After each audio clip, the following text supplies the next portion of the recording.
लालू यादव के ऑफर पर बीजेपी के लोग नीतीश कुमार के नेतृत्व में चुनाव लड़ने की बात करते हैं क्योंकि उनका चेहरा दिखा के वोट लेना है, लेकिन मुख्यमंत्री का चेहरा बनाने से डर रही है। लालू यादव और नीतीश जी आपस में क्या बात करते हैं वो सिर्फ वही दोनों जानते हैं। सम्राट चौधरी के आरोप पर कि तेजस्वी यादव को स्थापित करना चाहते हैं, मीसा भारती ने कहा कि तेजस्वी को नीतीश जी ने 2 बार स्थापित कर दिया है, लेकिन सम्राट चौधरी को तो उनके पिता नहीं बल्कि लालू यादव ने स्थापित किया है। प्रसाद यादव और तेजस्वी यादव पर सम्राट चौधरी ने कहा है कि लालू यादव डरे हुए हैं, इसलिए इस तरीके का ऑफर नीतीश कुमार को दे रहे हैं। उनको लगता है कि सम्राट चौधरी को अपने नेतृत्व को देखना चाहिए। नीतीश कुमार जी के ऊपर जब प्रश्न उनसे पूछा जाता है तो वो लोग चुप्पी साध लेते हैं। बहुत सारे ऐसे नेता हैं जिन्होंने चुप्पी साध ली इस प्रश्न को। बहुत सारे नेता ने कहा, एक तरफ आप कह रहे हैं कि नहीं हम साथ में हैं, सब कुछ ठीक है, नहीं पलटेंगे, फिर लेकिन जब उनसे पूछा जाता है कि भाई अगला चुनाव किनके नेतृत्व में लड़ेंगे, क्या ये वहां तक मानते हैं लोग? क्योंकि वोट लेना है। नीतीश जी के चेहरों को दिखा के भारतीय जनता पार्टी वोट लेना चाहती है, उनको सीढ़ी बना के सत्ता में आना चाहती है, लेकिन उनको मुख्यमंत्री का चेहरा बनाने से डर रही है। लेकिन आप लोग ऑफर दे रहे हैं तो आप लोग डर गए क्या? कोई ऑफर नहीं दे रहे हैं। मैंने कल भी कुछ लोगों ने मुझसे, मीडिया के भाइयों ने मुझसे भी प्रश्न पूछा था। मैंने ये कहा कि देखिए वो 2 दोस्त हैं, दोनों आपस में क्या बात करते हैं, शब्दों का प्रयोग करते हैं कि इशारे में बात करते हैं, क्या बात करते हैं ये दोनों लोग ही समझे। लेकिन सम्राट चौधरी तो कह रहे हैं स्थापित करना चाह रहे हैं तेजस्वी यादव। नीतीश कुमार कह रहे हैं कि 2 बार गलती हो गई। देखिए 2 बार तो नीतीश कुमार जी ने तेजस्वी जी को स्थापित कर दिया।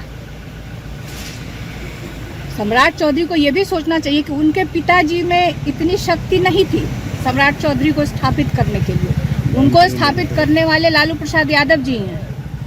तो जब सम्राट चौधरी को और बिहार के युवाओं को स्थापित कर सकते हैं लालू प्रसाद यादव जी, तो अगर अपने बेटे को स्थापित करना चाहते हैं और बिहार की जनता चाहती है ऐसे युवा को स्थापित करना बिहार में, जिसने वादा किया था कि जब हम चुनाव में जीत के आते हैं और आप उनको मौका देते हैं तो हम 10 लाख सरकारी नौकरी देने का वादा उन्होंने किया था। और जब नीतीश कुमार जी ने तेजस्वी को मौका दिया, उप मुख्यमंत्री बनाए, तो उन्होंने वो करके दिखाया। तो इसमें क्या हर्ज है?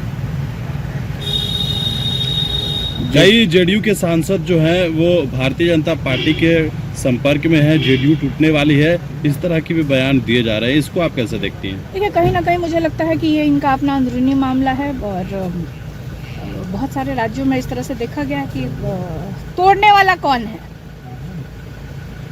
गौर करने वाली बात होगी कि तोड़ने वाले तो आप मतलब इशारा कर रहे हैं भारतीय जनता पार्टी को ही ना, क्योंकि जो बयान आया है। हाँ, तो भारतीय जनता पार्टी को ही आप कह रहे हैं ना, उन्हीं की ओर आपका भी इशारा है। और आप उदाहरण भी है, आप देख लीजिए महाराष्ट्र में क्या हुआ। महाराष्ट्र में किस तरह से उनका वही स्थिति मुझे लगता है कि आदरणीय मुख्यमंत्री नीतीश कुमार जी का भारतीय जनता पार्टी करना चाहती है। मैम आप पार्लियामेंट की मेंबर हैं, प्रियंका गांधी को लेकर रमेश बिधूरी कह रहे हैं कि एक बार हमको मौका दीजिए तो हम प्रियंका गांधी के गाल जैसी सड़क बनाएंगे। देखिए ये गलत बयानी है, इस तरह का बयान से उनको बचना चाहिए। खासतौर पर मैं बार बार कहती हूँ अक्रॉस द पार्टी, मैं राष्ट्रीय जनता दल की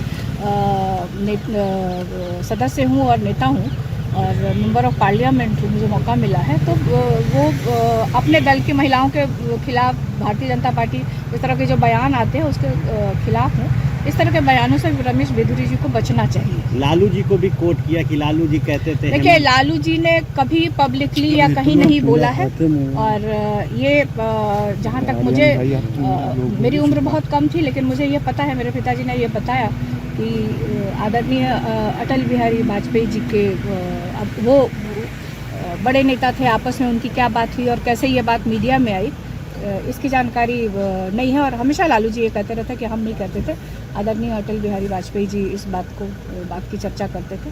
लेकिन आज इस तरह से गलत बयानी रमेश बिधूरी जी को नहीं करना चाहिए और मुझे लगता है कि मीडिया के सामने और देश की जनता के सामने उनको माफ़ी मांगनी चाहिए। ठीक।